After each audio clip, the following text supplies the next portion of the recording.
guys, welcome to Upcoming IAS, and today we are going to discuss the previous year questions and its revision. So students, as you all know कि हमारी previous year question की revision series चल रही है जिसका आज day 15 है और आज हम environment की topic को cover करेंगे.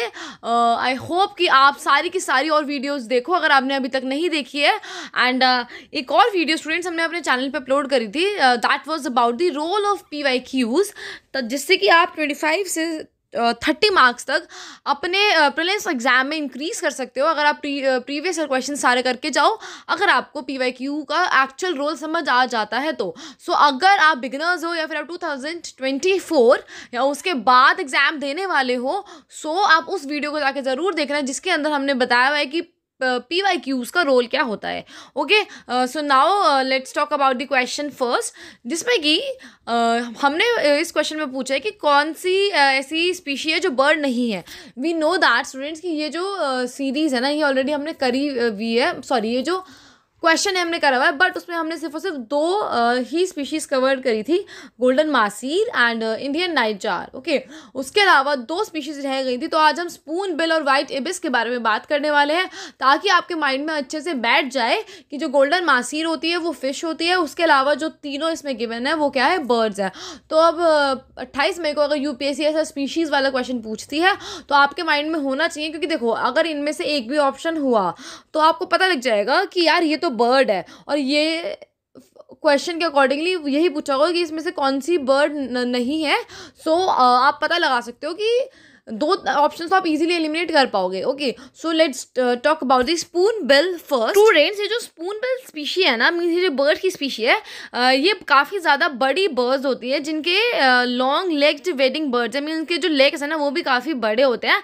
एंड अगर हम बात करें कि कहाँ कहाँ एग्जिस्ट करती है, तो एंटार्क्टिका को छोड़ के इनका ग्लोबल डिस्ट्रीब्यूशन है. मीन्स सभी जगह आपको ये मिलेंगी. ऐसा कुछ नहीं है कि ये सिर्फ और सिर्फ एक ही जगह पे एंडेमिक है या फिर इसी पर्टिकुलर एरियाज में मिलेंगी. सो ऐसा कुछ नहीं है, but still they are a very important species. क्यों?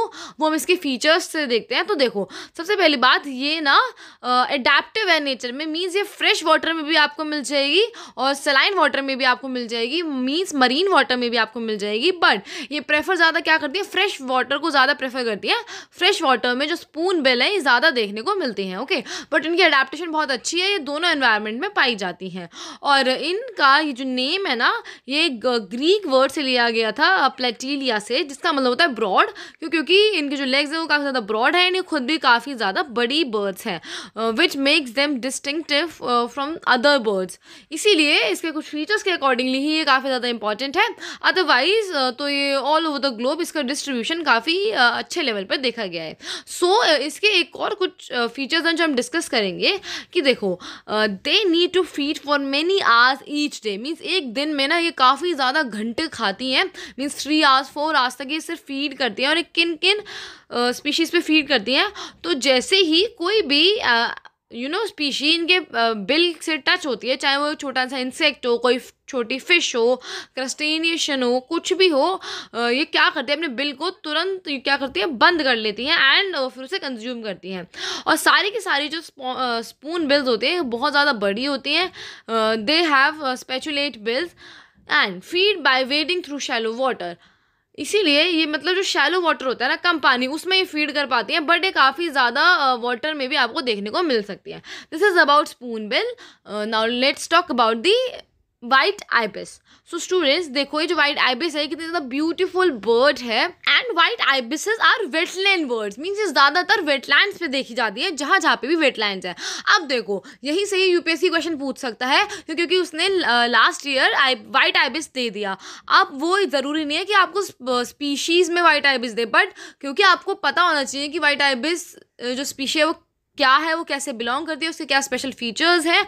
सो उसी में से वो वेटलैंड्स, क्योंकि ये वेटलैंड बर्ड्स हैं, इनका जो वेटलैंड्स में होना ये काफ़ी ज़्यादा यूनिक फीचर है, स्पेशल फीचर है.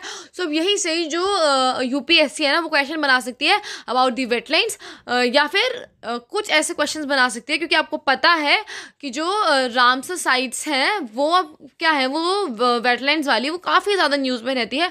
तो कोई सा भी रामसर साइट को वो क्या करेगा, वो आपके लिए क्वेश्चन बना सकता है. क्योंकि वाइट आइबिस उसने पिछली बार पूछ लिया है, और वाइट आइबिस एक बर्ड है जो कि एक वेटलैंड बर्ड बर्ड है, इसलिए आपको सारे वेटलैंड से रिलेटेड जो भी इंफॉर्मेशन है वो होनी चाहिए। ओके, अगर हम वाइट आइबिस के बारे में बात करें, सो जनरली ना ये शैलो एरियाज़ में ही मिलेंगी जहाँ पे जो पानी है वो 8 इंचेस से कम होगा। और यूजुअली ये लॉन्स में भी, अभी पार्क्स में भी आप लोगों को देखने को मिल जाती है, specially in southern Florida. Southern Florida में काफ़ी यूनिक मतलब काफ़ी कॉमन होती है ये बर्ड को देखना। और ये कहाँ कहाँ पे मिल जाएगी, मैंने वेटलैंड बोला, देखो ज़रूरी तो नहीं है कि जो वेटलैंड है वो सिर्फ जो फ्रेश वाटर हो, ठीक है, या फिर कोस्टल वाटर हो। तो ये फ्रेश वाटर में भी मिल जाती है, कोस्टल की एस्चुरीज में भी मिल जाती है। एस्चुरीज होता ही वही है जहाँ पे जो वाटर है ना वो आके मिक्स हो रहा होता है। सो कोस्टल एस्चुरीज में भी मिल जाएगी, मैनग्रूव्स में भी मिल जाएगी, क्योंकि आपको पता है कि मैनग्रूव्स भी वेटलैंड्स की तरह आप कंसिडर कर सकते हो। और ये मड फ्लैट्स में भी मिल जाएगी, मीन्स जहाँ पे दलदल होता है ना, थोड़ा दलदल, मतलब जहाँ पे मड इकट्ठा हो जाता है, ओके, मतलब कीचड़ जिसे कहते हैं। और स्वाम्पी एरियाज में भी आप इस बर्ड को देखने को मिल सकती है। सो इसका जो इंपॉर्टेंट फीचर है that they are wetland birds, इसे आप ध्यान रखना। जो भी न्यू रामसर साइट्स हैं इन न्यूज़, आप उनको एक बार अच्छे से रिवाइज कर लेना, क्योंकि डेफिनेटली यूपीएससी है ना क्वेश्चन पूछ सकता है, और वो ऐसे ही लिंक करके पूछता है। तभी बोला जाता है कि आप प्रीवियस ईयर क्वेश्चंस को अच्छे से पढ़ो। आपको प्रीवियस ईयर क्वेश्चंस को ना सिर्फ और सिर्फ सॉल्व ही नहीं करना है, उन्हें एनालिसिस करना आना चाहिए, और उसके थ्रू आपको ये पता लगना चाहिए कि अगले साल क्या क्वेश्चन यूपीएससी पूछ सकता है। सो आप हमारे साथ सीरीज में कनेक्टेड रहिए और हमारे साथ ये सीखते रहो कि कैसे आपको प्रीवियस ईयर क्वेश्चंस को एनालिसिस करना है। Thank you so much and share it as well.